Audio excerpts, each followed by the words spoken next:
Dans ce journal, le point des entretiens accordés par le chef de l'État au président du directoire du groupe CFAO et aux envoyés spéciaux de la présidente de la République centrafricaine. Les échanges ont porté sur le développement des activités de CFAO en Côte d'Ivoire et le réchauffement des relations ivoiro-centrafricaines. L'actualité, c'est aussi le démarrage officiel ce lundi de la révision de la liste électorale. Opération qui enregistre 2000 centres fixes de recensement et 500 équipes mobiles disponibles en Côte d'Ivoire. Et pour la diaspora ivoirienne, 53 centres dans 19 pays retenus. Également le démarrage aujourd'hui de l'examen de formation et d'éducation féminine IFEF. 484 candidats sont en lice. La ministre Anne-Désirée Oloto s'est rendue au centre de formation Père Antonio Selona, Isala Riviera, pour encourager les candidates. Et puis, à l'étranger, un second membre de la commission électorale au Burundi, Seni, a démissionné de ses fonctions et a fui le pays. Cela après la démission et la fuite au Rwanda en fin de semaine dernière de Spes Caritas Ndironkeye, la vice-présidente de la CENI. Voilà pour le sommaire. Bonsoir à tous, bienvenue dans la grande édition. À suivre également dans ce journal un document sur la coopération entre la Côte d'Ivoire et le Maroc, surtout dans le secteur de l'immobilier. La Côte d'Ivoire à l'école du Maroc, un sujet grand format à découvrir dans un quart d'heure. Premier titre de ce 20h, le point des entretiens accordés aujourd'hui par le chef de l'État. Alassane Ouattara a reçu le président du directoire du groupe CFAO. Ensuite, les envoyés spéciaux de la présidente de la République centrafricaine. Les échanges ont respectivement porté sur le développement des activités de CFAO en Côte d'Ivoire et le réchauffement des relations ivoiro-centrafricaines. Le compte-rendu d'Awa Touré. Le ministre centrafricain des Affaires étrangères, de l'intégration africaine et de la francophonie, Toussaint Congo Doudou, qu'accompagnait le ministre conseiller spécial à la présidence, Charles Kengwemba, était porteur d'un message de la présidente de la transition, Catherine Samba-Panza, au président de la République, Alassane Ouattara. L'occasion aussi pour le chef de la diplomatie centrafricaine de faire le point sur la transition en cours dans ce pays. Les choses évoluent dans le bon sens et vous avez suivi à travers la presse les efforts qui ont été réalisés par la présidente de transition. Nous sortons du forum de Bangui, un forum de réconciliation nationale, qui a vu la signature d'un pacte républicain sur la paix et la réconciliation nationale.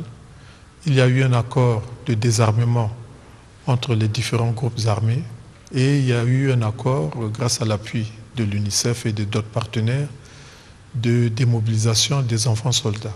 Le groupe CFAO ouvre une nouvelle concession automobile de 15 000 m² à Abidjan et envisage la réalisation de nombreux projets. Le président du directoire de ce groupe de distribution spécialisé, Richard Biel, est venu présenter au président de la République, Alassane Ouattara, l'ensemble des investissements de son entreprise en Côte d'Ivoire. Le groupe CFAO est très heureux de contribuer au développement rapide de l'économie ivoirienne, avec un taux de croissance de plus de 10% par an qui est prévu au cours des prochaines années. On a prévu de nombreux projets, donc notamment aujourd'hui l'inauguration d'une grande concession Toyota, la plus grande d'Afrique de l'Ouest, mais également d'autres projets qui sont tout à fait importants, avec récemment l'acquisition d'une usine en partenariat avec L'Oréal pour produire à Abidjan pour la sous-région, puis d'autres projets qui vont suivre en 2015, avec avant la fin de l'année l'ouverture d'un nouveau centre commercial, mais également des galeries commerciales avec ce qu'on appelle un food court, c'est-à-dire des aires de restauration rapide, qui sera donc un nouvel endroit de loisirs et pour faire ses courses à Abidjan. Donc on est très heureux de pouvoir annoncer cette ouverture très prochainement maintenant. On prévoit sur les 5 années qui viennent à peu près 170 milliards d'investissements sur la Côte d'Ivoire. Le président du directoire du groupe CFAO, Richard Biel, était accompagné du vice-président Ichiro Kashitami et du PDG de CFAO Côte d'Ivoire, Fabrice Desgardins. Après Abidjan, Richard Biel se rend à Kinshasa pour l'ouverture d'une autre concession automobile. On en vient au démarrage officiel ce lundi de la révision de la liste électorale, opération qui enregistre 2000 centres fixes de recensement et 500 équipes mobiles disponibles en Côte d'Ivoire et pour la diaspora ivoirienne. 53 centres dans 19 pays retenus. L'opération a été lancée à Yamoussoukro par le président de la Commission électorale indépendante CEI, envoyé spécial dans la capitale politique, Léon Bro. Au groupe scolaire d'Ioulakro 3, devenu centre de révision de la liste électorale, des requérants à l'ouverture des bureaux, magloire pour changement de bureau de vote, échec en vue de sa première participation à des élections. En 2010, je n'avais pas encore l'âge de me faire enrôler. Donc comme cette année, j'ai l'âge, donc je suis venu me faire enrôler pour pouvoir voter. Précédemment, j'ai voté à Abidjan et maintenant je suis domicilié ici à Yamoussoukro. Donc je suis venu faire mon enrôlement pour mon nouveau lieu de vote. Seulement la carte nationale d'identité ou le certificat de nationalité selon qu'on est ancien ou nouveau majeur électoral pour s'inscrire. L'opération en 2 phases, enrôlement et relevé des données alphanumériques. Au final, seront extraits les électeurs déjà décédés et intégrés à la liste électorale de 2010, les nouveaux majeurs, en y prenant en compte les mutations de population et les éventuelles modifications de nom pour mariage de jeunes filles par exemple. De Yamoussoukro à Atiguako, le bureau de la CEI, conduit par son président, a pu tester la performance du dispositif pour le bon déroulement de l'opération. Et les populations invitées à y adhérer, objectif 2015, plus de 5 722 000 électeurs avec des dispositions opérationnelles conséquentes. Nous avons 2000 centres qui sont ouverts sur toute l'étendue du territoire. Nous aurons à côté de cela 500 centres mobiles, d'où nos agents se déplaceront pour aller vers les requérants qui n'ont pas la possibilité de venir dans les centres. Et à l'étranger? Dernière question, s'il vous plaît. À l'étranger, nous avons, à partir du 7 juin, nous allons commencer notre opération, la même, dans 19 pays. Et cette opération durera jusqu'au 30 juin 2015. Démarrée ce lundi 1er, la révision de la liste électorale va s'achever le 30 juin 2015. Suivra la publication de la liste électorale provisoire pour régler les éventuels contentieux. Autre démarrage ce lundi, cette fois de l'examen de formation et d'éducation féminine IFEF.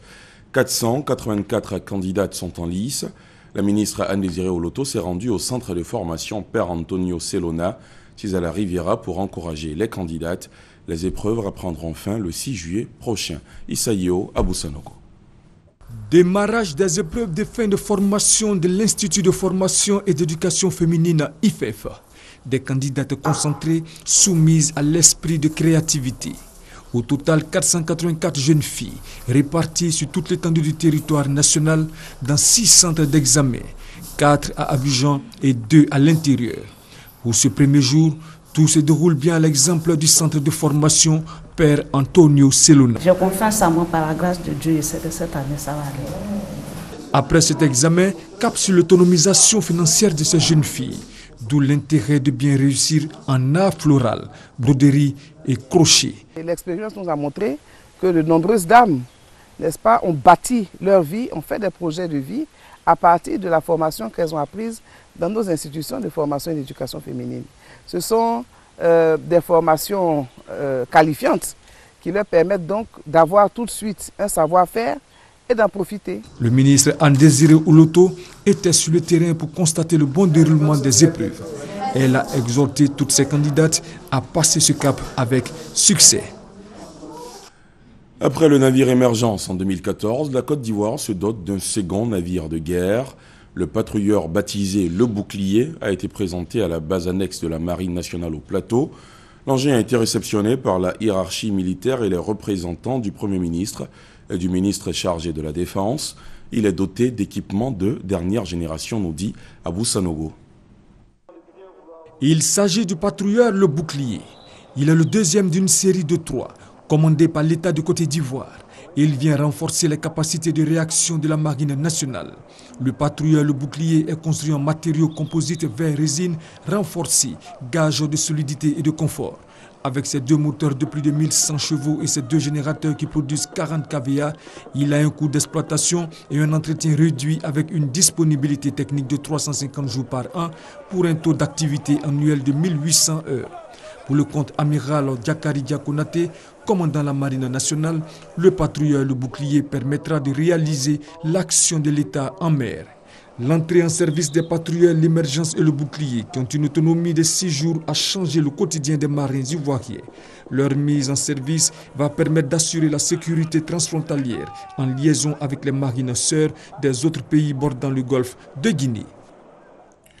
Le Conseil national de sécurité sillonne le pays pour sensibiliser la population sur la réforme du secteur. Une tournée qui devrait permettre de doter les 31 régions du pays d'un comité local de sécurité adapté à la réforme du secteur. Les populations ont été exhortées par ailleurs à collaborer avec les forces de l'ordre en vue de les rendre plus efficaces. Soro Corona, Kwadio Kwame. La réforme du secteur de la sécurité RSS est l'ensemble des mesures prises par le président de la République en vue de transformer les acteurs et institutions en charge de la sécurité.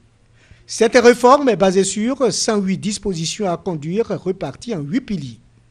Cette réforme vise à bâtir un État démocratique et à renforcer les institutions en charge de la sécurité. Pour sensibiliser et amener les populations à s'approprier cette réforme, le Conseil national de sécurité a initié une tournée dans 4 régions du pays: Katiola, Bouaké, Bouaflé et Yamoussoukro. Il a été question de mettre en place une gouvernance locale de la RSS. Mettre en place un système de collaboration entre les forces de défense et la population. À la base, il y a un système de remontée d'informations qui doit être mis en place. Par exemple, quand on vous demande de doter les commissariats de moyens suffisants, c'est chaque région qui connaît ses besoins. Donc au niveau des régions, il y aura une déclinaison locale des réformes qui ont été arrêtées au niveau national. Ces sessions de formation doivent permettre au Conseil national de sécurité de bâtir la confiance entre les populations, l'administration préfectorale, municipale et les forces de sécurité intérieure. Les populations ont été exhortées à participer à la restauration de la sécurité et à la stabilité à travers leur collaboration avec les forces de l'ordre. Par cette approche participative, la réforme du secteur de la sécurité veut impliquer les populations à construire une nation paisible. Le ministère de l'Agriculture vient de donner le top départ ce matin au plateau du recensement des exploitants et exploitations agricoles. L'idée, c'est de collecter des données nationales en vue d'identifier très clairement les exploitants et leurs exploitations. Le but ultime est de faciliter le suivi de l'avancement vers la réalisation des objectifs de sécurité alimentaire et l'amélioration de la productivité agricole. Ami Sissoko. Plus de 10 ans après le deuxième recensement des professionnels du secteur agricole en 2001, le troisième vient d'être lancé par le ministre de l'Agriculture. Agriculteurs, éleveurs, pêcheurs, sylviculteurs, agro-industriels sont tous concernés par le recensement qui va permettre une meilleure planification des actions de développement. C'est une opération statistique qui consiste à collecter les informations sur non seulement les exploitations des individus, mais également sur les producteurs eux-mêmes. Ça permet de mieux cibler les politiques de développement du secteur agricole. Ça permet aussi de faire un meilleur suivi de ces politiques et de faire un meilleur encadrement, bien entendu, de tous les producteurs agricoles sur le terrain. Le recensement des exploitants et exploitations agricoles REA est un projet cofinancé par la Côte d'Ivoire, l'Union européenne et la FAO, à hauteur de 7,5 milliards de francs CFA. L'opération va durer 6 mois et mobiliser plus de 3000 agents sur toute l'étendue du territoire. Pour sa réussite, le ministre de l'Agriculture sollicite l'implication des élus et préfets. En ce qui concerne les opérations de terrain, nous comptons sur les élus et les préfets pour qu'il n'y ait pas d'interférence entre cette opération et une autre opération, quelle qu'elle soit. Et que les choses soient claires sur le terrain. C'est une opération purement technique qui vise à collecter des données pour une exploitation bien sûr minutieuse qui permettra de bâtir le développement de notre agriculture. Selon le ministre Mamadou Sangafoua Koulibaly, à travers le recensement des exploitants et exploitations agricoles, le gouvernement s'engage à la modernisation et professionnalisation de l'agriculture, car l'économie de la Côte d'Ivoire reste dominée par le secteur agricole. Ce secteur qui emploie 2/3 de la population selon la FAO et génère 66% des recettes d'exportation.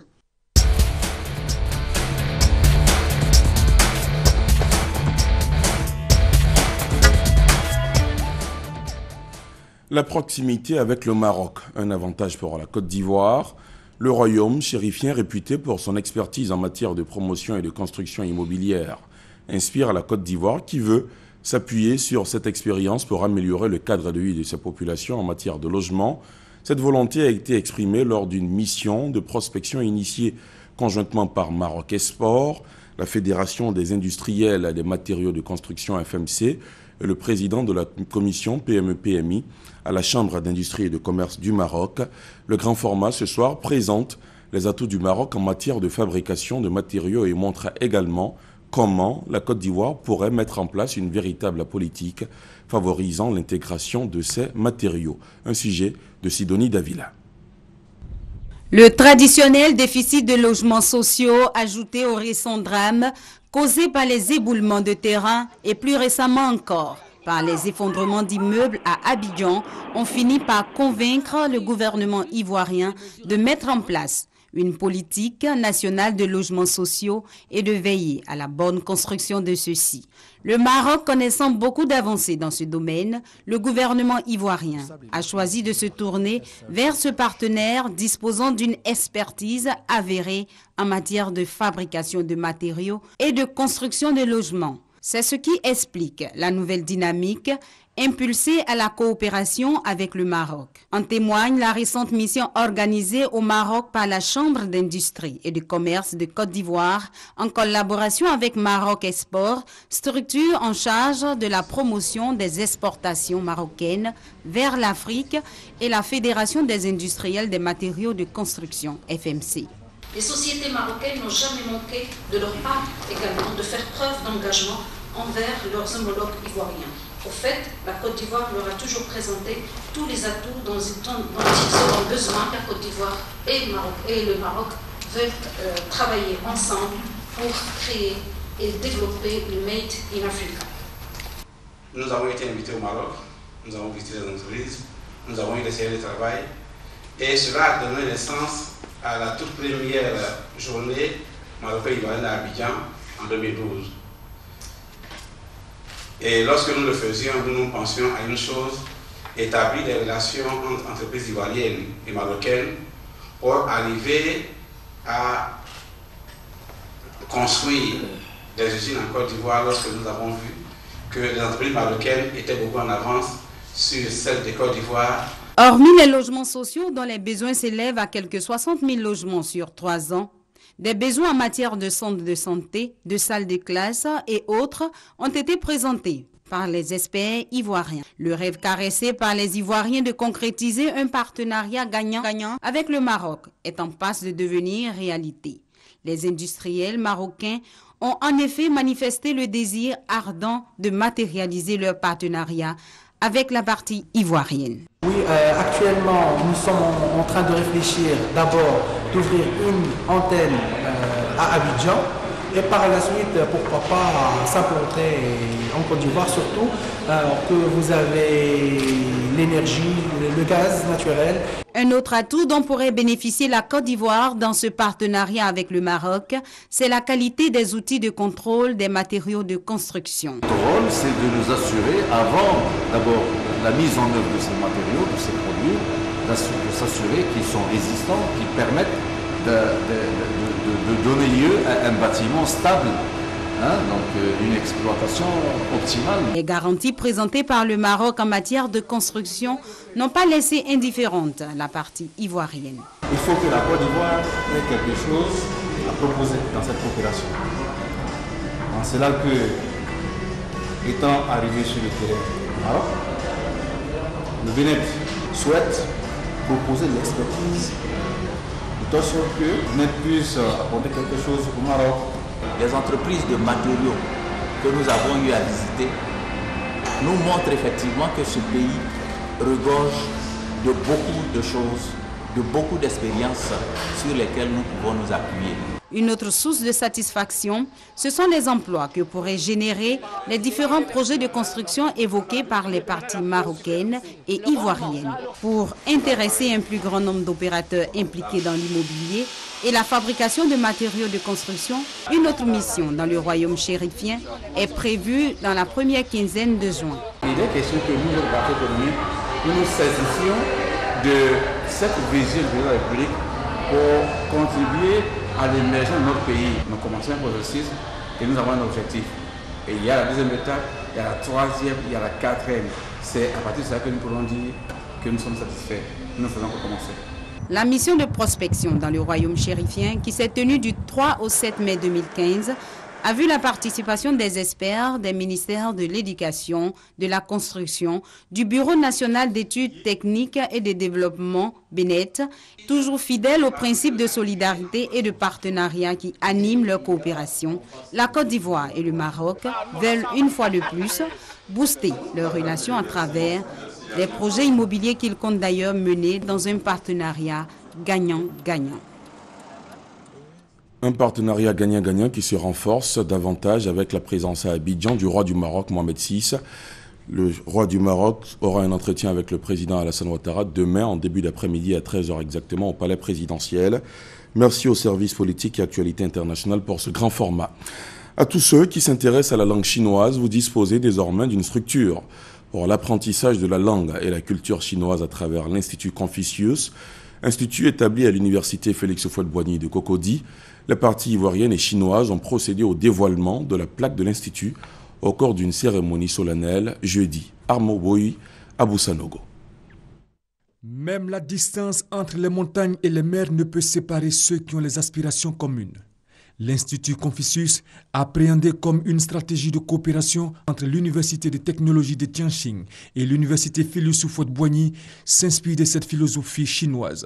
C'est donc un amphithéâtre décoré aux couleurs de la Chine et de la Côte d'Ivoire qui a abrité la cérémonie de dévoilement des insignes de la nouvelle structure. Occasion idéale pour la présidente de l'université haute de décliner l'enjeu de la création de l'Institut. L'intérêt de l'Institut Confucius réside dans les objectifs assignés à cette structure. Permettre aux étudiants, aux élèves, aux hommes de culture, aux entreprises, aux hommes d'affaires, aux cadres de pratiquer le mandarin qui est l'une des langues les plus utilisées sur la planète. Le professeur Annick Tahiri, représentant le ministre de l'Enseignement supérieur et de la Recherche scientifique, a dit sa satisfaction. Pour elle, la nouvelle structure, en tant qu'instrument d'ouverture de l'université Félix Houphouët-Boigny sur le monde, va booster la Côte d'Ivoire en favorisant la coopération dans plusieurs autres domaines. Après de multiples échanges, l'accord du siège central de l'Institut Confucius a été obtenu. La convention d'exécution entre l'Université Félix Houphouët-Boigny et l'Université de technologie de Tianjin portant sur la création d'un institut Confucius a été ensuite signée. 216 pays disposent de Confucius, dont la Côte d'Ivoire vient d'inaugurer le 476e. L'Institut ouvre ses portes à ses premiers étudiants en politique. Cette cérémonie d'hommage au président de la République, elle a eu lieu dans le Moronou le week-end dernier. Plusieurs messages favorables aux actions du chef de l'État y ont été prononcés. Sidonie Davila. Tout le Moronou debout derrière le président Alassane Ouattara. Pour témoigner leur soutien au chef de l'État, ce samedi, les populations sont sorties massivement pour prendre part à la cérémonie d'hommage initiée par Awandoli Théophile, directeur de cabinet du Premier ministre Daniel Kablan-Duncan. Alassane Ouattara constitue assurément la nouvelle chance de la Côte d'Ivoire, la porte vers un horizon nouveau de prospérité et de bien-être pour toutes les populations vivant en Côte d'Ivoire. Monsieur le Premier ministre, vous pouvez donc rassurer le président Ouattara du soutien total, sans faille, de ses frères et sœurs du Moronou. Le Moronou se tient dès à présent et résolument derrière le président Alassane Ouattara pour lui donner le moment venu toutes les voix du Moronou. Les populations dans toutes leurs composantes ont félicité le président de la République pour ses actions de développement. Elles ont souhaité que leur localité en bénéficie également. Ces populations ont exprimé leurs besoins en eau, en électrification, en centre de santé, pour ne citer que ceux-là. Des besoins dont le plus imminent est le bitumage de l'axe Akupé, Abongwa et Kotobi. Un dossier bien connu du parrain de la cérémonie, le Premier ministre Daniel Kablan-Duncan, qui est d'ailleurs à sa 4e visite dans la région. La région du Moronou n'est pas en reste. Bien plus, diverses infrastructures et réalisations ont été faites, notamment dans le cadre du PPU et du projet ou dans le cadre du budget général de l'État. Je ne saurais bien entendu omettre un dossier qui vous tient à cœur, il concerne le bitumage de l'axe Akupé, Abongwa, Kotobi, Bongwanou. L'année prochaine, cette voie sera donc faite. Vous avez eu raison d'organiser cette journée d'hommage au grand homme qu'est le président Alassane Ouattara. Je note que vous voulez de façon solennelle et particulière témoigner votre attachement à la fois aux idéaux, mais aussi à l'œuvre et la personne du chef de l'État. Ce faisant, vous inscrivez dans la droite ligne du choix judicieux opéré par le RHDP. Pour mieux s'imprégner des réalités que vivent les populations du Moronou et y apporter des solutions, les habitants ont souhaité une visite prochaine du président de la République. Beaucoup d'espoirs sont donc placés en cette visite qui, selon les populations, verra l'amorce du développement dans cette région, la dernière née de toutes. Dans le même registre, les militants du RHDP de Saint-Fra se sont retrouvés au siège du PDCI de la ville. Prétexte, la première réunion locale de la coordination de l'Alliance des Oufouettistes. Ligne directrice de ce rassemblement, remobiliser les militants pour la prochaine présidentielle. Chantal Ouma à Kandan. Au cours de la première réunion de la coordination de l'Alliance des Oufouettistes de Saint-Fra, les militants du RHDP de ce département se sont déplacés massivement pour être au même niveau d'information sur les décisions prises à l'issue de la convention d'investiture du candidat unique du RHDP, Alassane Ouattara. Lors de ce grand rassemblement, les responsables du RHDP de Saint-Fra ont exhorté les populations à se remobiliser et à se mettre en ordre de bataille pour que leur département fasse un bon score à la présidentielle de 2015. Nous sommes venus à plus de 600 militants de tous les partis confondus. Et nous avons lancé un mot d'ordre unique, c'est de dire que désormais nous devons travailler en symbiose, dans une synergie exemplaire. Une synergie qui doit donner la couleur du parti unifié à Saint-Fra. Le secrétaire départemental du RHDP, Ouga Bigoré, a invité la jeunesse à tourner le dos à la violence et à se regrouper en coopérative et bénéficier de fonds dans le cadre de la lutte contre le chômage des jeunes. Ouga Bigoré a par ailleurs promis de mettre à la disposition des militants 10 motos en vue de renforcer le dispositif logistique des missions de sensibilisation sur le terrain. Les différents responsables politiques ont pris l'engagement de consolider les actions du RHDP dans le département de Saint-Fra en menant une campagne dynamique. Et cette élection en milieu syndical, Kwame Amonzam, jusque-là secrétaire général du syndicat national des agents des organisations, des secteurs publics et parapublics de l'information Sininfo, a été élu avant-hier au plateau président de l'intersyndicale du secteur des médias, mise en place par 10 syndicats du secteur. Le but visé par cette intersyndicale est de permettre aux professionnels de presse de parler d'une seule voix. Isaïo Aboussanogo. Faisant sien ce dicton, les professionnels des médias viennent de créer l'intersyndicale, un regroupement de 10 syndicats du secteur des médias en Côte d'Ivoire. Cette plateforme vise à améliorer les conditions de travail et de vie des employés des entreprises de presse. Et c'est Kwame Amouzam, secrétaire général du Sininfo, qui en est le premier président. Il a été élu avec 31 voix contre 17 pour Guillaume Gbato. Le tout nouveau président de l'intersyndicale compte mettre cette victoire au profit de l'unité. La première action que je mènerai, c'est créer l'esprit d'unité au sein du ministère de la Communication, de tous les organes de médias. Nous allons faire en sorte que les travailleurs du ministère de la Communication se sentent à l'aise dans l'exercice de leur métier. Il n'y a que le salaire qui peut motiver davantage les travailleurs à donner le maximum d'eux-mêmes. L'essentiel, c'est l'idée, c'est le projet. Nous sommes engagés vraiment pour travailler pour l'amélioration des conditions de vie de tous les professionnels des médias de Côte d'Ivoire. L'intersyndicale n'est qu'une étape. Et je le dis, l'essentiel, c'est arriver à la fédération. L'objectif du président de l'intersyndicale Amouzam est d'œuvrer à court terme pour la mise en place d'une fédération de tous les syndicats. Dans quelques heures s'ouvre ici à Abidjan un important rendez-vous dans le secteur audiovisuel, le Discope Africa Abidjan 2015. En prélude à cette rencontre, la ministre de la Communication, Maître Afoussiata Bamba-Lamine, est-elle invitée d'une de nos émissions, en l'occurrence l'actualité avec, je vous propose un extrait. Alors nous sommes très avancés, tout est fin prêt pour accueillir tout ce monde et ce beau monde qui viendra pour le Discop. Tous les stands sont réservés. Nous attendions 400 participants, nous sommes aujourd'hui à plus de 400. Nous sommes à 528 participants au jour où je vous parle. Je suis sûr que demain, nous en aurons encore plus, mais tous les stands sont réservés. La difficulté pour nous, c'était de savoir d'ailleurs comment nous allions répondre effectivement positivement à toutes les demandes qui ont été faites. C'est pour dire que le Discop est vraiment un événement. Cette émission vous sera proposée en intégralité après ce journal.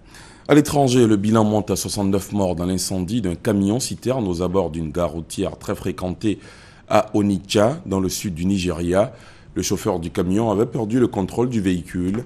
Un responsable de la Croix-Rouge, basé à Abuja, la capitale, a confirmé la mort de ces 69 personnes des suites de l'incendie survenu hier. Le drame a aussi causé de nombreux blessés qui souffrent de brûlures graves. Le bilan pourrait être à nouveau revu à la hausse. Jusque-là, on ignore la raison pour laquelle le chauffeur a perdu le contrôle du véhicule. On termine au Burundi, où un second membre de la commission électorale du Burundi, Seni, a démissionné de ses fonctions et a fui le pays. Cela après la démission et la fuite au Rwanda en fin de semaine dernière de Space Caritas Ndironkeye, la vice-présidente de la CENI. Cette autre démission intervient au moment où le gouvernement burundais dit accueillir favorablement la demande des États d'Afrique de l'Est de reporter les élections prévues vendredi d'au moins un mois et demi. C'est la fin de ce journal. Merci de l'avoir suivi. À très vite. Bonsoir.